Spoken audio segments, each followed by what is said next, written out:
Hi guys! Today I will explain how to invest in Revolut. This process will be simple and easy.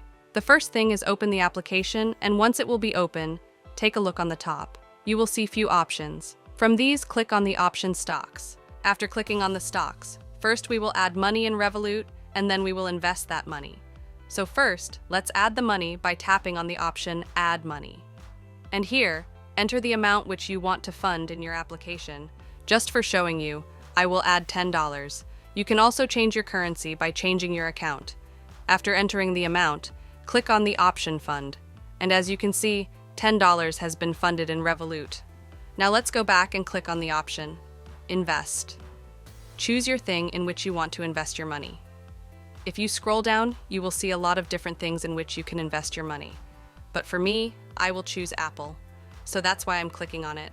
Before investing money, it will be good if you check the history of that thing, means that thing is growing or going lower, and now tap on the option Buy.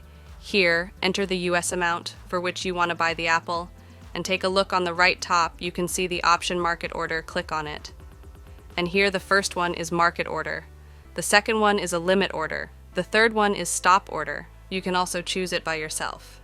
And it was the primary way by which you can invest money in Revolut.